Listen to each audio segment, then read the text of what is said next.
Trust. That word meant everything to me. I believed it was the backbone of marriage. Without trust, what's the point? For 6 years, I lived by that belief with my wife, Sarah. We weren't rich, but we were comfortable.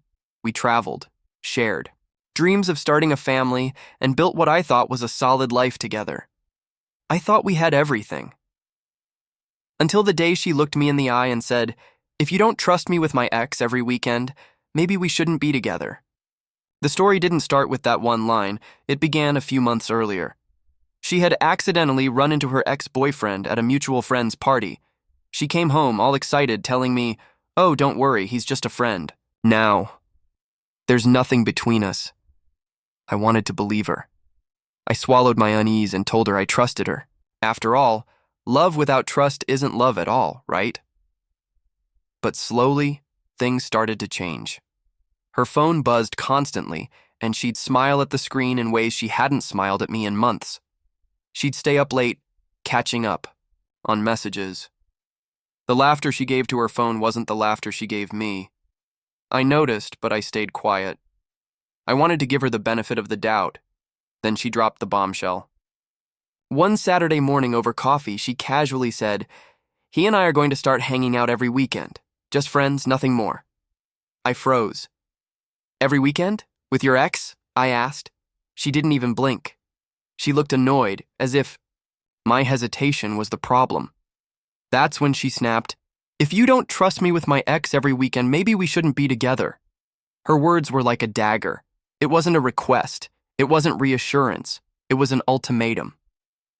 Either I accepted her spending weekends with her ex, or I lost her. That night, lying awake in bed, I realized something. A faithful wife never puts her husband in that position. That's when I decided to find the truth. I hired a private investigator. If she was really just friends with him, the investigation would prove it. But in my gut, I already knew what was coming. For weeks, the investigator followed her. He sent me photos, her car parked outside a hotel, her holding hands with him in public, a shot of them kissing in the parking lot, another of them walking into a cabin together. Each picture was another nail in the coffin of our marriage. When I saw the evidence, I didn't scream. I didn't cry. I went quiet. And in that silence, I found clarity. She had already left our marriage in her heart. Now it was time for me to make it official. I waited until the weekend ended. When she came home, she had that same smug smile she always carried after her outings. She tossed her bag down and said casually, "Did you miss me?" As if she hadn't just spent the weekend in another man's arms. I didn't answer. Instead, I slid an envelope across the table. She frowned, opened it, and her face drained of color. Inside were the photos. Her eyes flicked from one picture to the next, her hands shaking. This isn't what it looks like," she whispered, tears already forming. I leaned back and said calmly, "It's exactly what it looks like. You told me if I couldn't trust you with your ex every weekend, maybe we shouldn't be together. And you were right, we shouldn't." The next day, I filed for divorce. The court battle was brutal, but with the evidence I had, the judge didn't hesitate.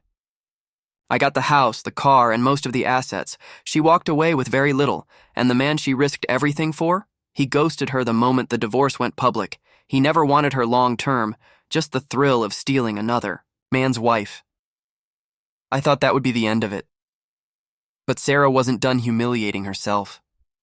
A month after the divorce, she showed up at my door, tears streaming down her face. She said, "I made a mistake. He doesn't want me. My friends told me it was okay to reconnect, that you were being controlling. Please, can we try again?" I stared at her for a long moment, remembering all the nights I stayed awake, wondering if I wasn't enough. All the moments she lied to my face. And most of all, I remembered her words. "If you don't trust me with my ex every weekend, maybe we shouldn't be together." So I told her calmly, "You were right, Sarah. We shouldn't." And then I closed the door.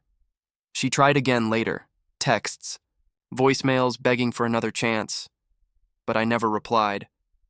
Eventually, she stopped. Word reached me later that she bounced between couches of friends, burned through what little money she had, and even tried going back to her ex, only to be rejected again. Meanwhile, I rebuilt my life. I focused on myself, my work, my peace. And for the first time in years, I felt free. Free from manipulation, free from lies, free from someone who thought her ex was more important than her husband. Now, whenever I hear her words echo in my head, "If you don't trust me with my ex every weekend, maybe we shouldn't be together," I smile. Because she was right. We shouldn't. And we never will be again.